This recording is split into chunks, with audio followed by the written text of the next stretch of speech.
Sorry, Bangis. Yo! Nagkarilto ka na.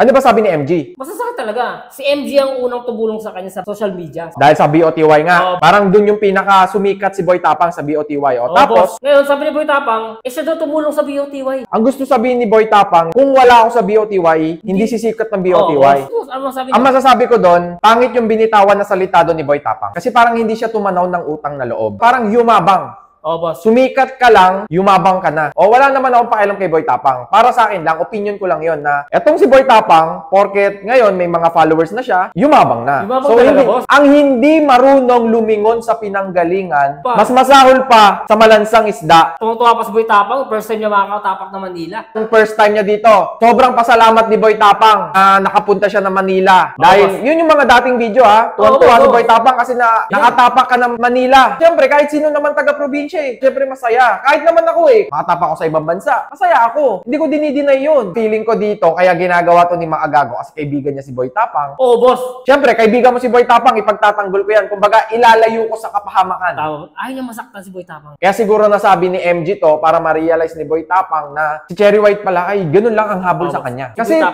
ito real talk lang Jay yung itsura ni Boy Tapang hindi kagwapuhan. Hindi talaga, boss. Gagamitin ka lang ng mga babae. Sige nga, isipin mo kung hindi sikat si Boy Tapang, kung walang pera si Boy Tapang, papansinin ba yan ng mga babae? Hindi. Nung una nga, yung ex niya, di ba? Ginamit lang siya for the content, di ba? Boss So, ang pinakapunto dito ni Mang Agago Zapman, Kuya MG, totoo naman po lahat ng sinabi ni MG. Gusto niya sigurong tulungan to si Boy Tapang na gagamitin ka na naman yan. Uubusin ka na naman yan. After niyan, ikaw rin yung masasaktan. Ang pangit lang kay Boy Tapang kasi parang bigla siyang yumabang. Hindi, boss. Alam ko na bakit. Bakit? Nasaktan siya kasi napamahal siya kay Cherry White. Hindi rin natin kasi masasabi yan kasi iba rin yung karakas ni Cherry White boss Baka mamaya nakatikim na ng masarap na putahe to si Boy Tapang. Tama. Hindi, kasi yung mga kinakain ni Boy Tapang, alam natin, ipis, yung mga kinakain ni Boy Tapang, di ba? Manila girl yung boss. Manila girl, syempre baka nakatikim na to ng ng malinamnam na sotanghon.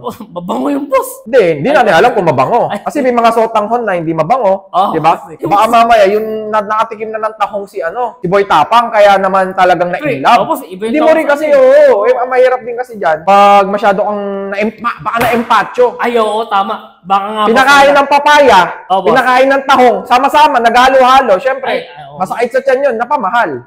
Pero kayang-kaya ni Boy Tapang yan kasi kung ano nga kinakain yan Ngayon kasi, masasarap na yung kinakain ni Boy Tapang, iba na minumukbang yan. So, siyempre, nag-iba na rin yung ugali. Kaya ito mapapayo ko sa'yo, Boy Tapang. Bumalik ka sa mga dati mong kinakain. Look back. Tumingin ka sa nakaraan mo. Kung sino yung nagpasikat sa'yo, wag mong inaano si Kuya MG. Kung wala si Kuya MG, wala tayo ngayon dito. Kasi stepping stone natin yan para makarating tayo sa kinatatayuan natin ngayon. Tama po. Diba? Tapos ganon gagawin mo, sasabihan mo, isisiwalat mo yung mas malaki yung kinita niya.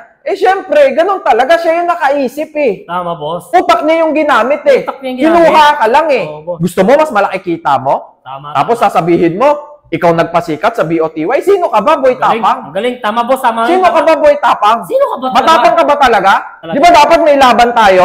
Hindi natin ituloy ngayon? Boss. Tama. Nanggiinit ako Hindi ko naman sa kinakampihan si Kuya MG boss. Pero kasi pangit na mga sumikat ka lang, yumabang ka na. Ano ba yan? Sana yung mga influencer, wag po tayo maging kagaya ni Boy Tapang. Na nagsimula sa kumakain ng mga ipis, ngayon ay kumakain na ng tahong. Tapos yayabangan mo na yung nagpasikat sa'yo. Kumbaga yayabangan mo na yung tumulong sa'yo. Be humble always. Gusto ka lang tulungan nung tao. Boss. Pero bakit ganun ang ginawa mo? Gusto mo mag-rap tayo? Boy Tapang? Rap, boss. Hindi, rapper na ako ngayon, boy. Diba, ituloy natin yung laban. Tama, boss. Kasama yan, boss MG. Ikasama mo. Boy Tapang versus Haring Bangis. Sige, amunin kita. Boxing tayo. Boy MG, kasama yan. Kahit yung TF ko, TF ko na 500,000, ibigay mo na kay Boy Tapang. Sige, kasi, naiinis ako Kasama ito. Sige, kasama